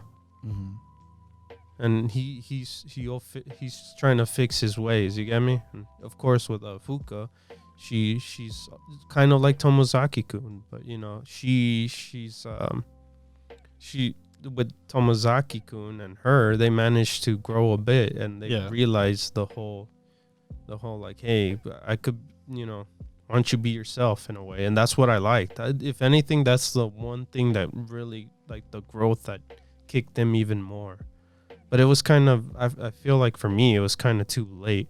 Yeah. Like, we're already far in, and some of these characters, like the main chick, like, I really don't care. Like the romance, I don't know if they had romance or they're trying, like they were tempting for romance. I didn't feel it. The other characters felt for me generic. Generic friends. And yeah, I'm just gonna give it a 5. Just an average show. Dang, nice. Yeah. But hey, what do you guys think? Well, I mean, I know there's some people that did enjoy this show, and I'm happy for everyone that did. And you know, hopefully the second season's awesome, and we'll see if we cover it as well. So, with that being said, or maybe you guys think maybe next season is gonna change. Yeah, we'll finally get those answers that we kind of wanted in the season. Yeah, because sometimes, you know, in anime shows tend, like, the first season is kind of slow, but you know, the second season's where it picks up, or you know. Yeah, that could happen. Yeah. So you guys let us know. I mean, we gave it a shot, so we'll see. If you guys want the second season review, let us know when it comes out. But with that being said, we had our time with Tomozaki-kun. You were a low tier character, but hopefully you become a mid character. Show we have Rent a Girlfriend episode 10, and I'm kind of losing interest in this show. Is that weird to say? Your girl Chizuru kind of pushed herself way too far, and now not only one girl, now it's becoming 2 girls. Yeah, I mean, it was cool, I guess. Oh, the whole friend thing. Yes, when our MC's friend is like in shambles, he's like depressed and wants to like. So he kind of related to him. Is like, yo, it was smart too of Ruka. Mm-hmm. In general, like she literally said, "Hey, man, it was business. You know, I can't. You know, I ended ties with him. You know, I can't just go back. That's say sorry. You know, yeah. In a way, it was her job. Yeah, and I thought that was pretty smart. Yeah, but obviously he's in down the depths. That's his friend. Yeah, of course, yes. So he did what he had to do because his other friend, the real bro, he was like, hey man, I haven't heard from him for a while. So if you know anything, reach out to him because he didn't want to go karaoke with us. So I'm surprised you're working here too, by the way. So that was. I like that guy. Yeah, that guy's super cool. He's. It's good that he has a friend like that. But yeah, he reaches out to him and. Instead of saving the money, he ends up renting Chizuru, but not for himself this time. He rents it for his bro. And rented Chizuru. Yeah. It could have been any other girl. Oh, well, what was your scenario? I remember you saying this. I thought we were going to get what was it? Shinue, the little girl, which we've been teased for this whole time. I was like, okay, now she's going to jump in now. Nope, we get Chizuru again.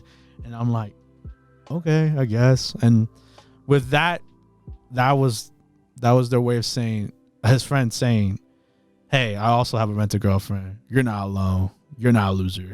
If anything, you're like me. We're losers that we rent a girl. But obviously, our friend, our MC's friend is like, oh, this is a bait. Like this is bull crap. Like I can't. Like they're making fun of me now because he's all badass, right? He lands Chizuru, but Chizuru plays her act. Being a great actress that she is, and they go on a date. They go on a date in an amusement park, which is cool, very cool to say the least. And he understands what the service is in general because he questions it. He's like, why would you do it in general? Like, what's the purpose of it? I know I did it because I saw my best friend do it. Well, not do it. Have a girlfriend, so I wanted one, and then it ended up being crap with Ruka. So I understand why, she's number one. Because he finally finds out that it was all a lie. Because he pretty much he pulls him aside, has a conversation with him, says, "Hey, she's not my girlfriend." Yeah, she's not my. She's also a rented girl. Yeah. And but enjoy your date. Enjoy your date. I'm gone. Yeah. And they have a good time. I think it was just a good time. Yeah. Yeah. So, but hey, that inspired him to get out of the dumps and give girls another shot because not all girls are bad. I thought that was dumb. Yeah, but he's gonna he's gonna lose faith in girls because of me. Yeah. But hey, sometimes you need that little kick in the butt saying like, hey. No, but he straight out says in the episode too, he's like, hey, you should have just came and told me, man. You know how to do all of this. Yeah. But that's our MC. He overthinks everything. Yeah. Makes everything so difficult. Yeah. So none of this would have happened if he just be like, yo, bro, Chizuru's ready to go too.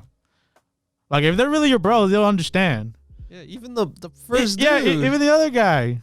Like he has your back no matter what. Literally. And you still lying to him. Like, if anything, the more I watch this show, the more I hate our MC. I know. That friend deserves another friend. For real. Like, I like Chizuru because she's amazing. His friends are awesome. Ruka's amazing. But our MC sucks. And if that's what the show's doing, then you're doing a great job. Oh, and especially Chizuru's mess. Like I said in the beginning, she's messing up because now not only she's bringing, of course, Ruka. She also brought in Mimi or no, Mommy. Mommy, Yeah. to you should have conversation with her, man. Try to talk to her and all Finally that. mend those feelings or whatever. Yeah, I'm like that's not a good idea, man. Let her be. And then oh no, later late at the end of the episode, hey, I need you to train another Rena girlfriend. Yeah, let's bring more girls in this harem. So Chizuru is literally blocking herself. Yes. In a way. Yep. Yeah, cause I don't know what she's doing, man. She's as dumb as our MC, but she gets a pass from me because she's awesome.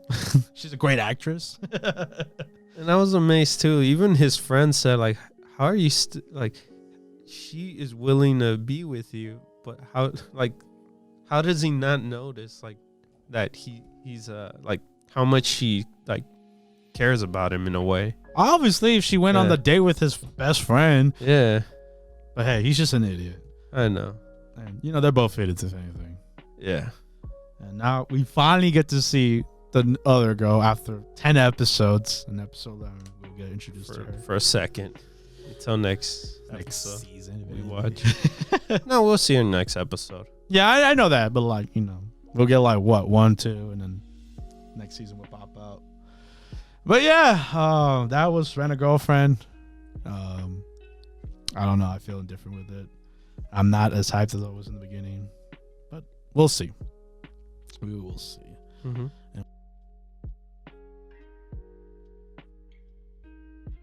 We have Lupin the Third, Part 6, Episode 22. We are now back to continue the story with Tomoe and what is she doing? And I'm more confused than anything. Like, this episode was weird for me.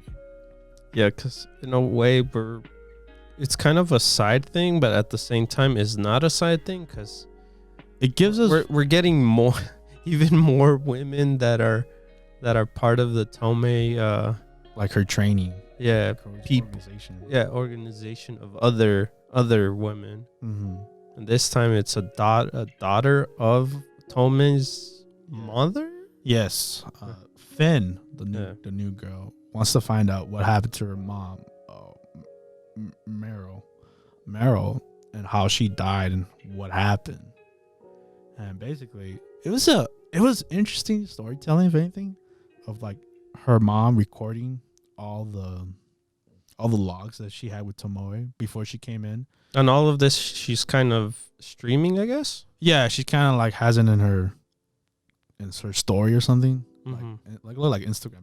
Yeah, it looked like a social media in general. Yeah, and of course Lupin's hearing into it because he's trying to find out more clues of her and our other assassin. Yes, what is her name again? But yeah, her too. Her too. Wait, two assassins. One was oh no, it's just her. It's just her. Yeah, you're right. Matea. Yeah, she's still in the I hunt. thought Maria, the other.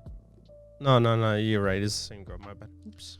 Yeah, so she's still loud and proud and on the hunt to just anyone of suspicious of Tomoe.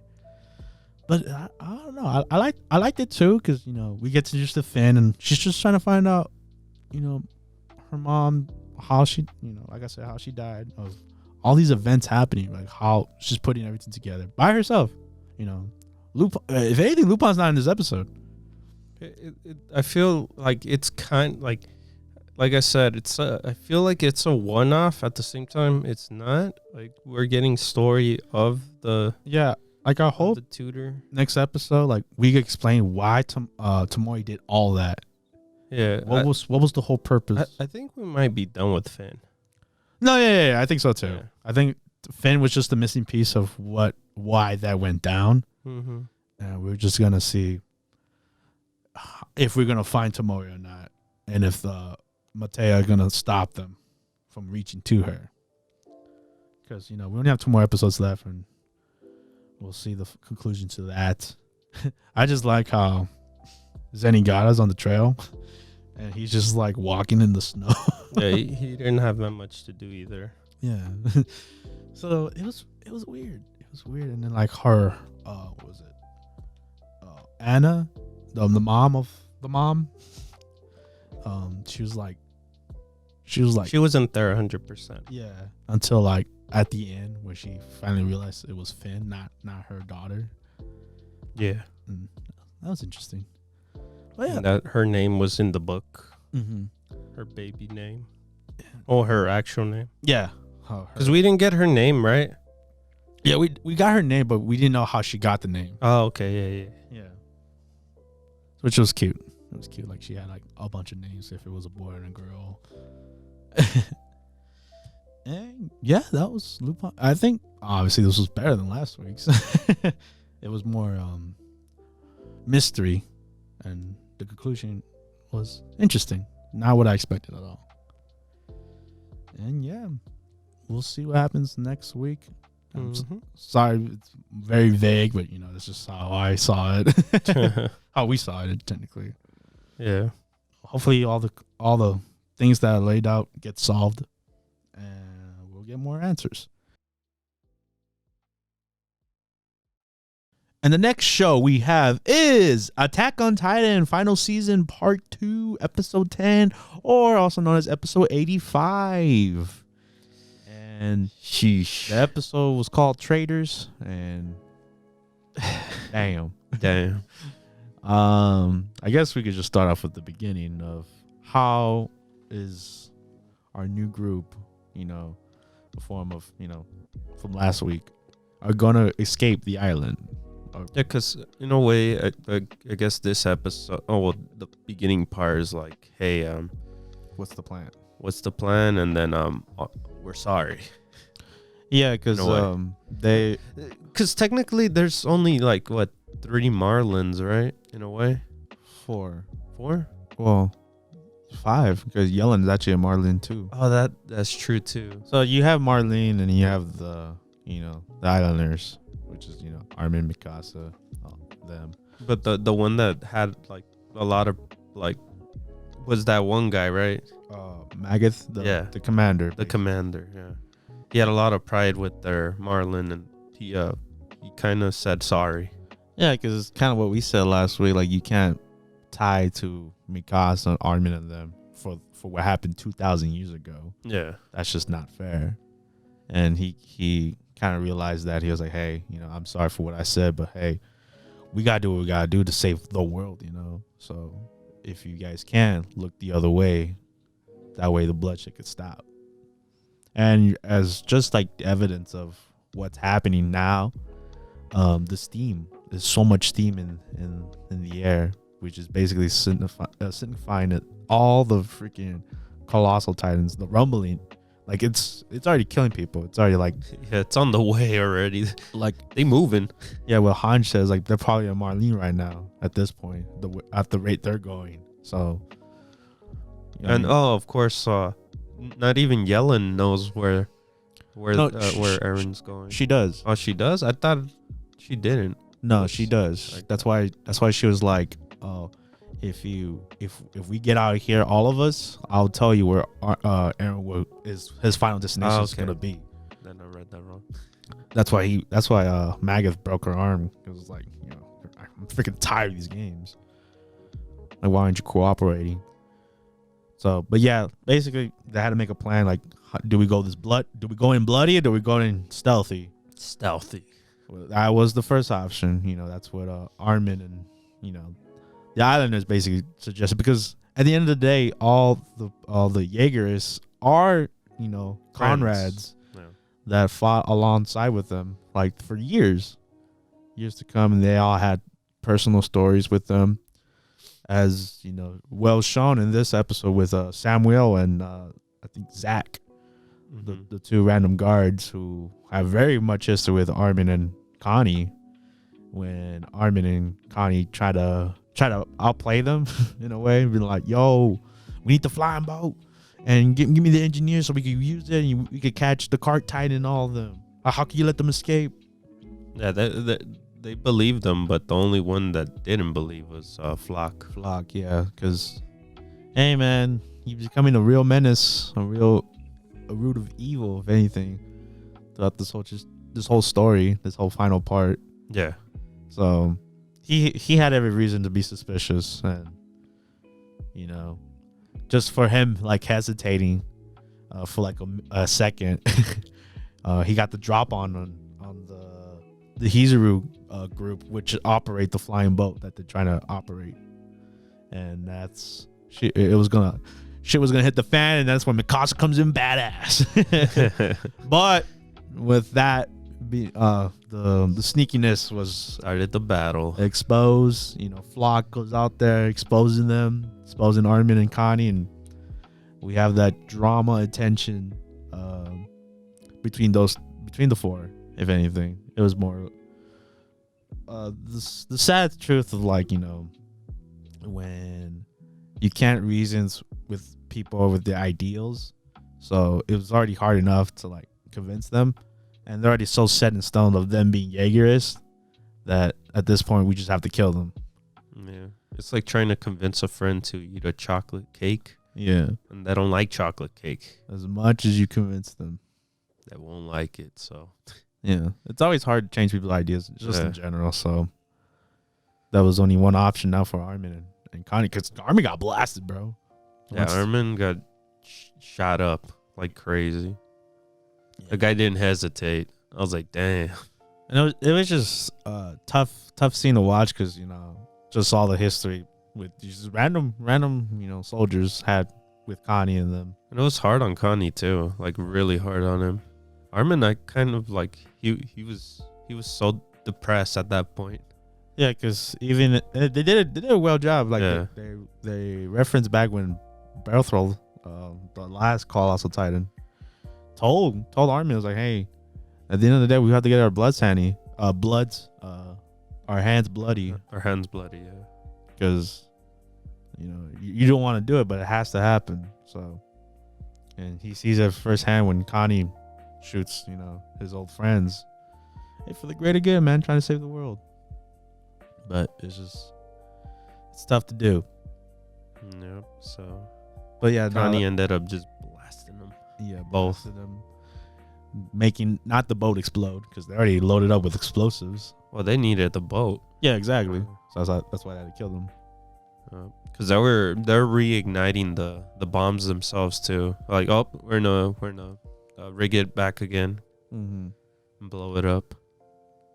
Yes, and then since they were exposed, you know, the Reiner and Annie going in Titan form and start killing all the Jaegerists that are there, and we'll see what happens. Because that's literally where it ended. I was like, damn, that quick already? It felt too fast, man.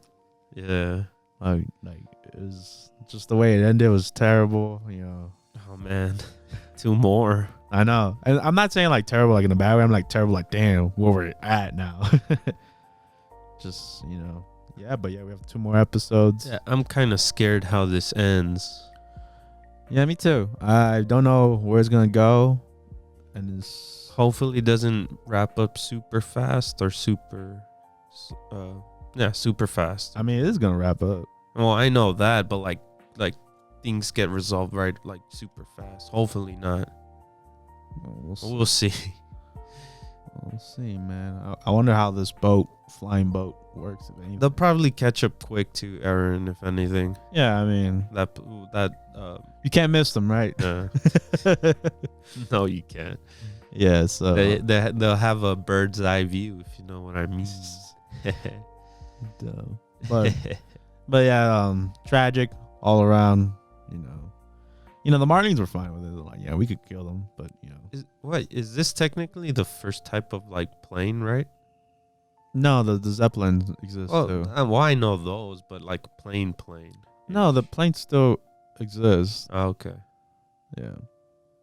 All right. But yeah, that was Attack on Titan, and it's depressing as always. War never changes, and we'll see what happens next episode.